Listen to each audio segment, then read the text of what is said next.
Buenas noches con todos. Sean bienvenidos a esta sección llamada Entrevistas con Evidencia. El día de hoy tenemos el agrado de entrevistar a Ana Reategui. Ella es directora ejecutiva de SAN y profesora de la misma casa de estudios. Además, cuenta con experiencia en formulación de proyectos de infraestructura y viviendas promovidos por el sector público y privado. Y asimismo ha sido directora de Proinversión y Electrooriente.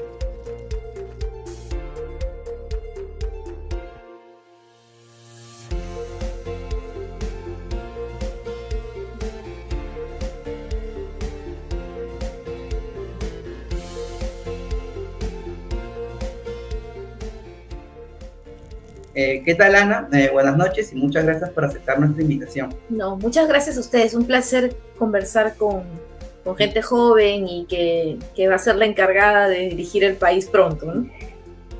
Muchas gracias. Y bueno, para empezar la entrevista, quisiera preguntarte ¿qué se entiende por estabilidad macroeconómica y por qué es tan importante en el país? La estabilidad macroeconómica son aquellos momentos medianamente largos que atraviesa una nación en la que sus principales indicadores macroeconómicos, como por ejemplo la inflación, tasa de crecimiento del PBI, déficit fiscal, entre otros, mantienen pocas fluctuaciones en el tiempo. Es decir, nada impide que los precios suban, pero esa subida de precios es paulatina. Nadie dice que no haya un déficit fiscal, pero que ese déficit fiscal esté dentro de un rango que sea bastante controlable.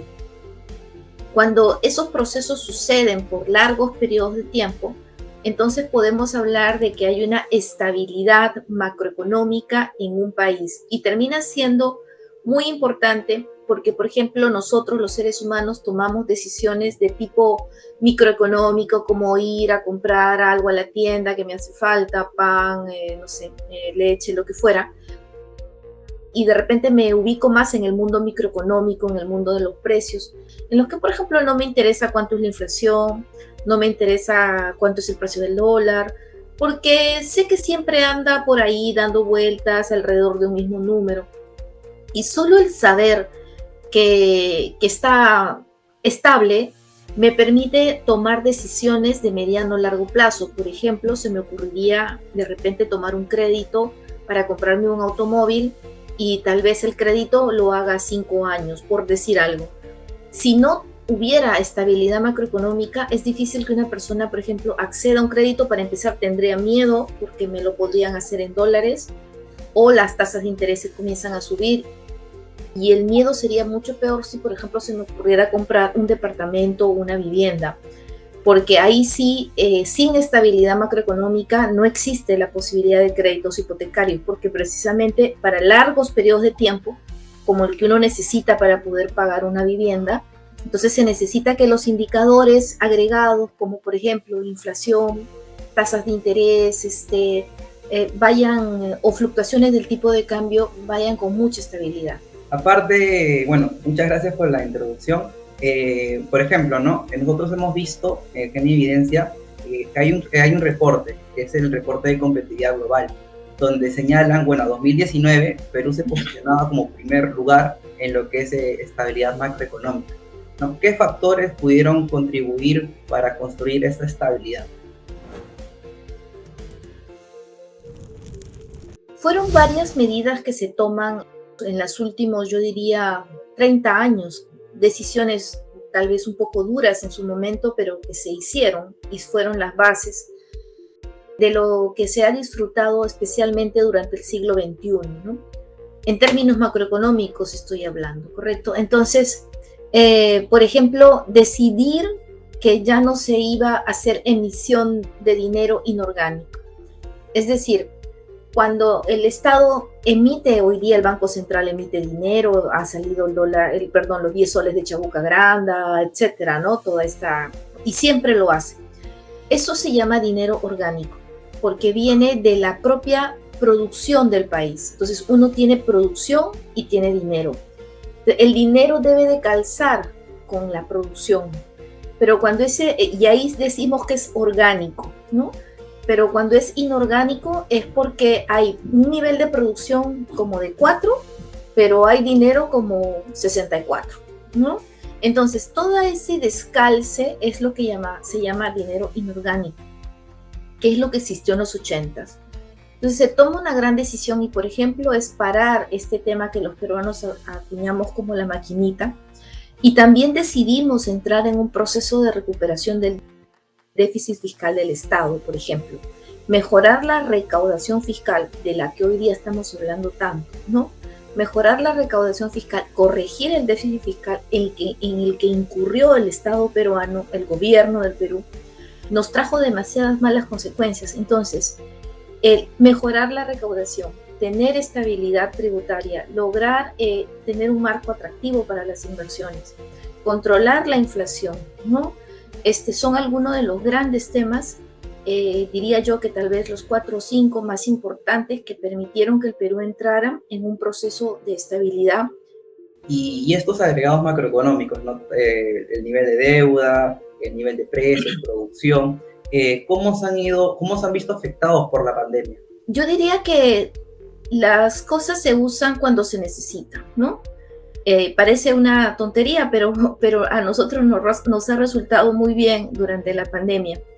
Siempre se nos habló de que teníamos que tener un nivel de reservas altos porque las reservas te cubren frente al peligro. Siempre se nos habló de que teníamos que ser cuidadosos con la deuda porque en algún momento la podríamos necesitar. Y fuimos cuidadosos. Entonces, macroeconómicamente fuimos bastante cuidadosos. Durante prácticamente 20 y pico años, los diferentes ministros de Economía han tratado en la medida posible de conservar los indicadores. Entonces, cuando llega la pandemia, nos agarra bien, nos agarra parados desde el punto de vista macroeconómico, ¿no? Sí, y hago hincapié en eso porque otra cosa es cómo nos agarra en el tema de salud, ¿no? Pero macroeconómicamente nos agarra bien parados, con un nivel de deuda de aproximadamente el 26% del PBI, ¿no? Con un nivel de reservas que bordeaba los 70.000 millones de dólares. Esos dos elementos, con un nivel de inflación absolutamente controlado y con un déficit fiscal de 1.5, 1.6, nos agarra en realidad como con un buen peso y una buena talla. Y eso hizo posible que efectivamente el Perú pudiera levantar el teléfono y acudir a las fuentes de financiamiento adecuadas para conseguir recursos para enfrentar la pandemia. Por supuesto, esto ha llevado a que perdamos 8 puntos, 9 puntos en el tema de incremento de la deuda. Ha llevado a que el déficit fiscal se vaya a niveles de 8 o 9% respecto al PBI. Es decir, hemos perdido la talla y el peso durante un año, ¿no? Pero yo diría que los peruanos sabemos qué hacer para recuperar la talla, volver a recuperar nuestros indicadores porque ya lo hemos vivido y no hace mucho. Entonces sí nos ha perjudicado, pero yo no lo vería como un perjuicio, sino que más bien en el momento en que lo hemos necesitado, hemos tenido los indicadores adecuados que han podido dar respuesta a la crisis de la pandemia. Otra cosa, y me gustaría precisarlo, es que el problema del Perú en la pandemia no ha sido la falta de dinero. El Perú ha levantado fondos. ¿Y por qué no ha sido el problema el dinero? Precisamente porque los indicadores macroeconómicos estaban en su sitio. Eso es algo que tiene que entrar en la cabeza de todos. Entonces, el problema no ha sido la falta de dinero, porque ustedes vieron que se implementaron inmediatamente los programas de reactiva, etcétera, con mal o bien o lo que fueran, pero el dinero estuvo ahí. De lo que sí, como siempre, históricamente estamos adoleciendo es de una absoluta ineptitud, diría yo, poca eficacia a la hora de ejecutar el gasto, y también el fuerte nivel de corrupción en todos los niveles del Estado, ¿no? En los que probablemente la ayuda no ha llegado a donde tenía que llegar, y también efectivamente, a pesar de que el presupuesto en salud ha crecido bastante durante los últimos 20 años especialmente, pareciera que ese incremento de presupuesto tampoco se ejecutó adecuadamente, pero ese es otro problema, no es un problema de gerencia, es un problema de gestión, diferente al tema macroeconómico que, como hemos mencionado, nos encontró bien parados, ¿no? Y hemos deteriorado los indicadores como era natural, pero nos han servido, ¿no? También, claro, esto se vio pues en los programas que implementó el ministerio, ¿no? Como Reactiva 1, FAE-MIPE, recuerdo que también hubo una emisión de bonos a 100 años que también Exactamente. poco se habló, ¿no? Sin esos indicadores, nada de eso hubiera existido. Ahora, ¿cómo los usas? Eso es otro tema, ¿no? Claro, ¿no? Estos primeros programas fueron para contener la cadena de pagos, evitar que se rompa la liquidez en el sistema. Correcto. Bueno, ahora último, producto también del desgaste que hemos tenido macroeconómicamente, y también el tema de las elecciones ahora últimas, las calificadoras han hecho lo suyo. Por el lado de Fitch ha sido un poco más agresiva, ahora último nos ha bajado un escalón. En cambio, Moody's ha sido un poco más, por así decirlo, misericordiosa y solamente nos ha cambiado el logo, ¿no? En ese sentido, ¿cómo es que la política puede amplificarse aún más en este estado macroeconómico que nos encontramos?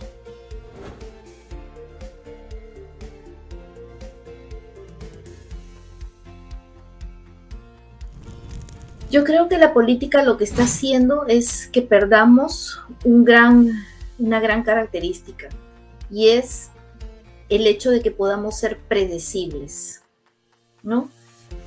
Tú puedes de repente sacarte siempre 14 en las notas, 13, y siempre te sacas 14 y 13, eres predecible, no vas a fallar en tu 14 y 13, o te sacas 18 y 19 y eres predecible, ¿no? El Perú era predecible. El Perú, tú sabías cómo funcionaban las cosas, mal o bien, ¿no es cierto?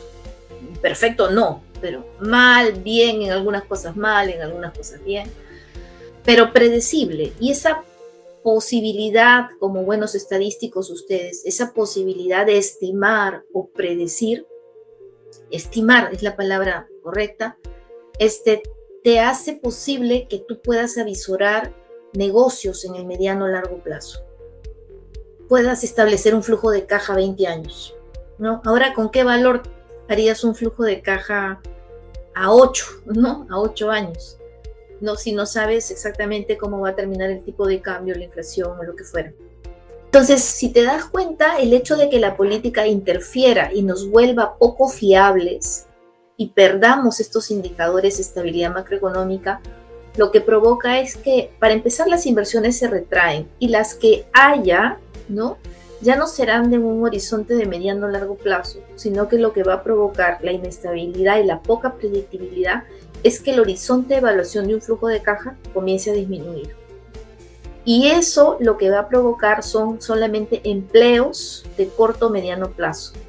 No empleos de mediano o largo plazo, que es el que tendría una persona que entra a trabajar a un lugar que piensa que no va a perder el trabajo pronto y que se anima, por ejemplo, a tomar un crédito hipotecario. Pero si sabes que tu proyecto solo va a durar entre 3 y 5 años, ¿no?, entonces no te animarías a tomar un crédito hipotecario, ni el banco te calificaría a ti, porque trabajarías en una empresa cuyo horizonte de vida no es muy largo. Entonces, la política lo que está haciendo es arrasar la predictibilidad del Perú. Bueno o malo, porque hay muchas cosas que hay que corregir, por supuesto que sí, pero corregir en el sentido sin generar, ¿cómo se puede decir?, este desorden, ¿no?, el que nos estamos un poco metiendo, y que lo único que va a generar es que los puestos de trabajo no se logren para largo plazo, sino que vamos a estar ruleteando empleo, y probablemente mucha gente pues decida irse a buscar un horizonte más estable. Entonces la estabilidad es lo que nos está asustando mucho, ¿no? Y es lo que no le hace bien a la economía del país. Esta poca predictibilidad impide la creación de nuevos empleos. Y ahora en la pandemia se ha visto un cambio, ¿no?, una transición a un empleo más subadecuado, ¿no? Y es más difícil poder repuntar o poder revertir esta situación, y a la cual los peruanos están más expuestos, son más vulnerables a lo que es perturbaciones o choques en los ingresos, ¿no? En ese sentido, ¿qué se podría hacer para poder incentivar el empleo? Es que lo que pasa es que no vas a poder incentivar el empleo si no incentivas la inversión, ¿no? Es una verdad de perogrullo, una cosa de tener dos dedos de frente, ¿no? Y sentido común. Entonces, primero hay que pensar en dos caminos. Tal vez en el corto plazo es lo urgente. Una medida inmediata es no generar más caos en los indicadores económicos inmediatos. Y sí, ahí el Estado, por ejemplo, podría tener un rol muy intensivo en crear programas de empleo juvenil, programas de empleo para carreteras, programas de empleo para obras públicas, como ya se ha hecho en gobiernos anteriores, ¿no? Y lo haces en un lapso de 1 o 2 años en los que así el Perú también se beneficia porque logra carreteras, logra de repente pequeñas obras en los que ayude a la población a generarse un flujo de caja inmediato. Inmediato también es este tema y creo que ahí sí se ha avanzado bien, es en el tema de poderle dar mejores garantías a las pymes, ¿no?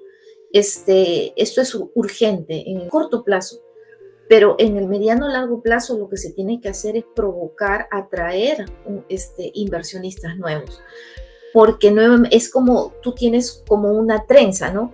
Tienes las pequeñas inversiones que están dando vuelta y las grandes inversiones y muchas de estas pequeñas se cuelgan de estas grandes. Entonces, cuando las grandes se van retrayendo, las chiquitas ya no tienen en qué colgarse, ¿no? Entonces es como un círculo virtuoso de inversiones de mediano a largo plazo mezcladas con inversiones de corto plazo.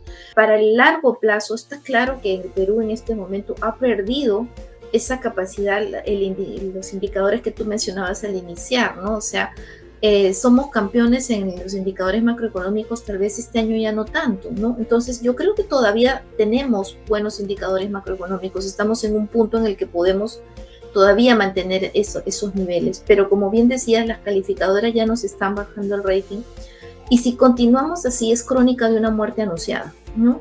Entonces, inmediatamente es tranquilizarnos, corto plazo ayudar a pymes, generar empleos de 1 o 2 años, y en el mediano largo plazo es nuevamente replantear a través del Ministerio de Economía, que debe de liderar esto, el Ministerio de Transportes y Comunicaciones, volver a invitar a los inversionistas y decirles el Perú es un país confiable, tanto para inversionistas nacionales que están sacando su plata en este momento, como para inversionistas internacionales que quisieran traer su plata en este momento. Entonces, es un cambio sustancial, importante en la visión que tenga el actual gobierno para poder mantener nuestras calificaciones. Por ejemplo, en línea también nos mencionabas el tema de la previsibilidad y también atraer las inversiones, ¿no? Y hay un indicador también muy interesante que son las expectativas económicas a 3 meses, ¿no? Nosotros, cuando hacemos un overview grande, ¿no? 2003, a partir que se empiezan a publicar este indicador, vemos que existen 3 puntos donde las expectativas son muy bajas, ¿no? Hace un par de meses, el año pasado pandemia y la crisis 2007-2008, ¿no? Neteando el efecto pandemia, nos encontramos en niveles ahora 2021 muy similares a lo que fue 2008, ¿no? Donde la inversión privada cayó alrededor del 20%. Claro, ¿no? Pero las razones son otras, ¿no? Tal vez como el indicador macro te diga que tienes fiebre, pero no sabes si la fiebre es por la garganta o por el estómago, ¿no? Entonces, ahora estamos con la fiebre, que es la caída de las expectativas, que son claves, Daniel. En el 2008 nosotros prácticamente vimos la crisis un poquito desde el balcón, ¿no? Y no era por culpa de los peruanos que hubiera la crisis. Esto era algo que sucedía en los países desarrollados, que estaba por allá, por acá, y que el Perú, gracias a haber diversificado y tener a China como principal comprador de sus materias primas, por ejemplo, pudo pasar la crisis relativamente bien en un lapso de un año. Si recuerdas, en el 2008-2009 el PBI crece 1% y el año siguiente crece 10-11%, ¿no? Entonces, fue un periodo corto y en el que tú sentías que este es un problema global que pasará, pero que al Perú no le está afectando en su estructura, ¿no?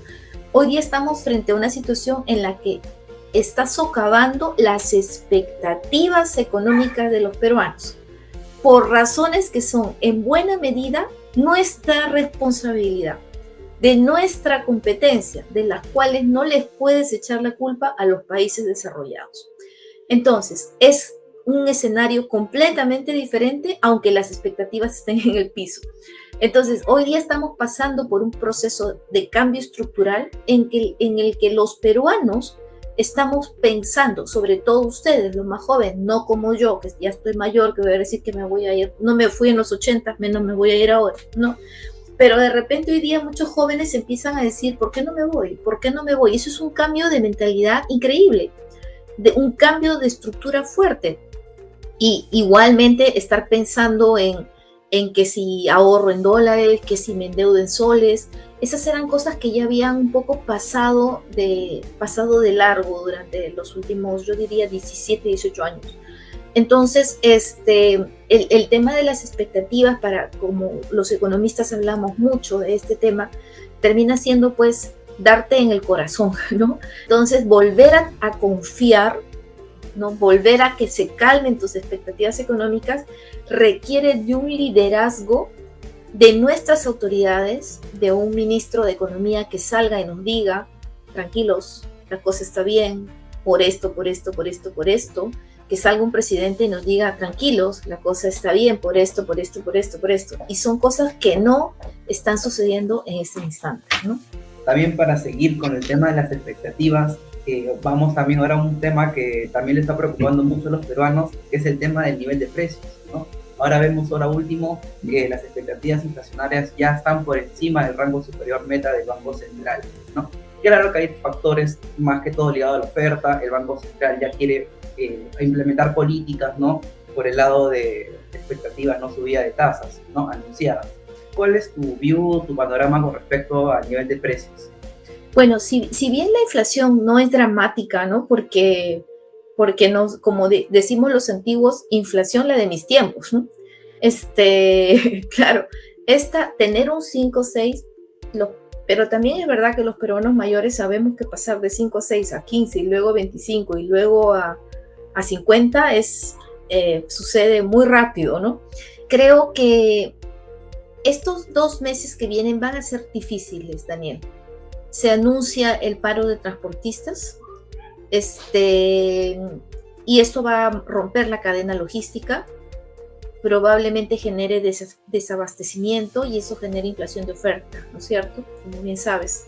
Yo creo que lo que está pasando en algunas empresas, las mineras, el caos o lo que está pasando en el norte, que no necesariamente es la minería, sino otras. Entonces, este cierto caos que hay en el mundo empresarial en este momento, el propio problema logístico internacional debido al COVID, y además lo que se viene ahora con el paro anunciado, que ojalá se logre controlar mediante lo que se esté conversando con el gobierno, no me hace ser muy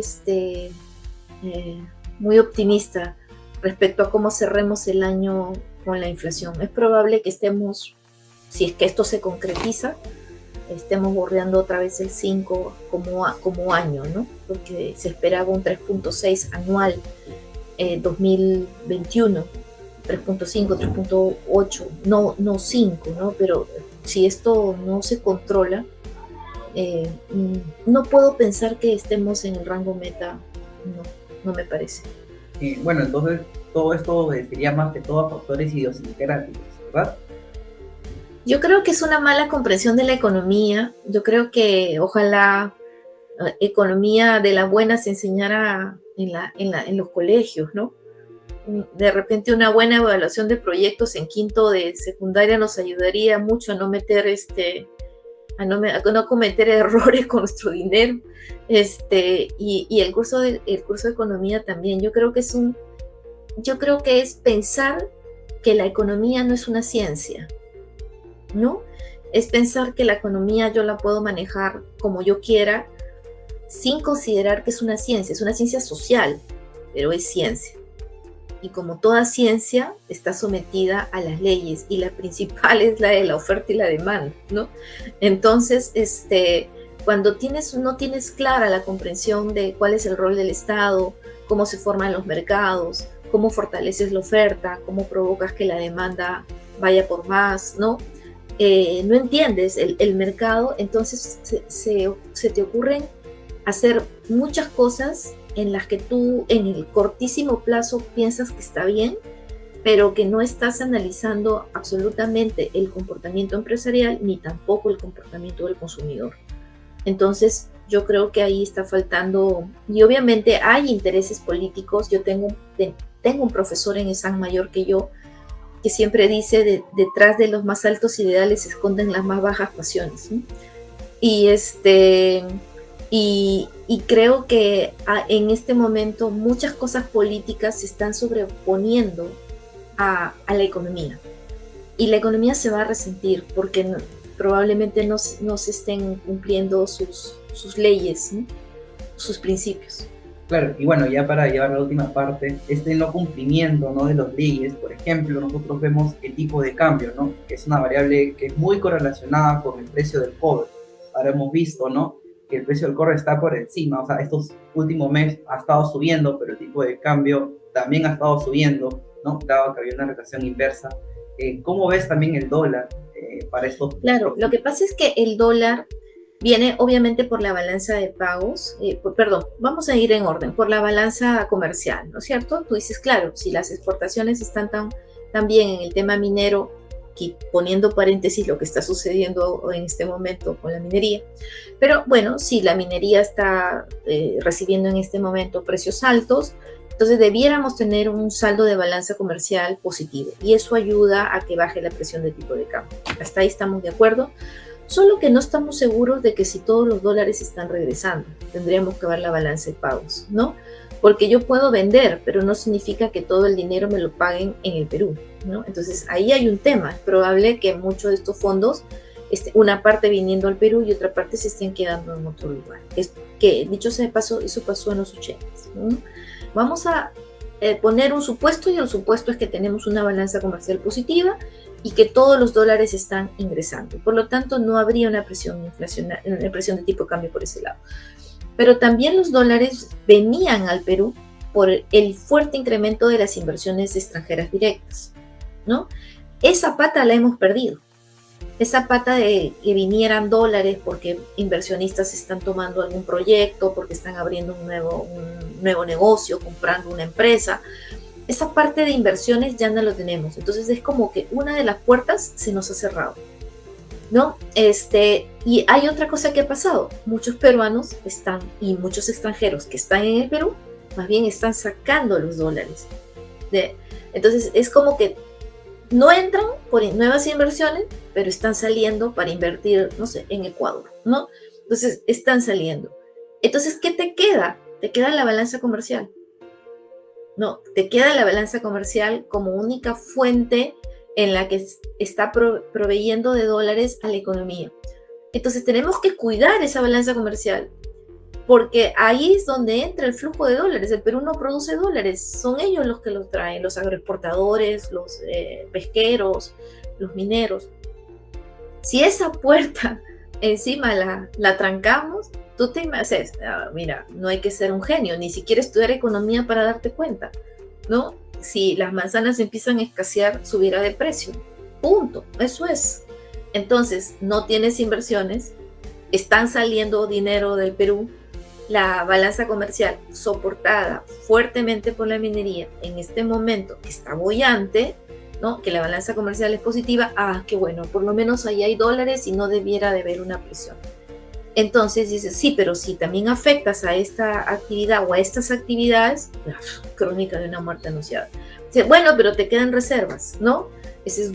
Está bien, pero las reservas ya están comprometidas pues a un nivel, tenemos que pagar nuestras deudas, tenemos que hacer cosas con ellas, no están ahí libres, ¿no? Ok, nos podrían soportar de repente un par de años, pero después ¿qué? ¿No? Entonces,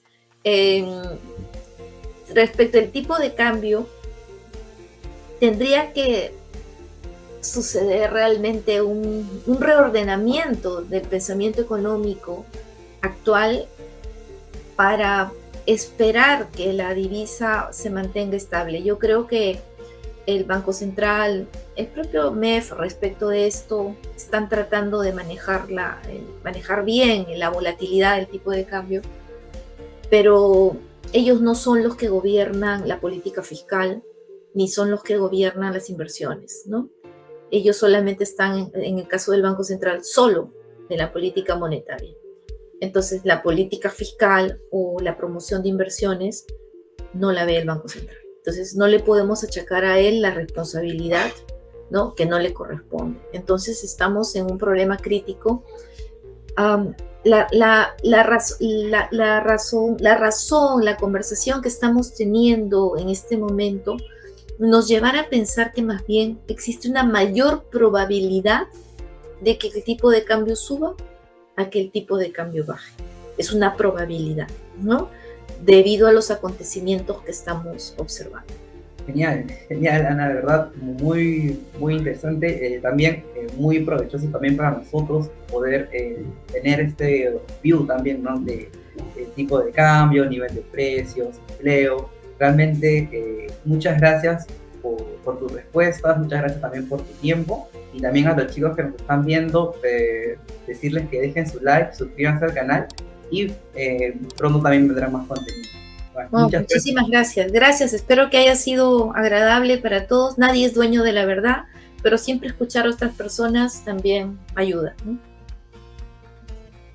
Muchas gracias, Ana. Gracias.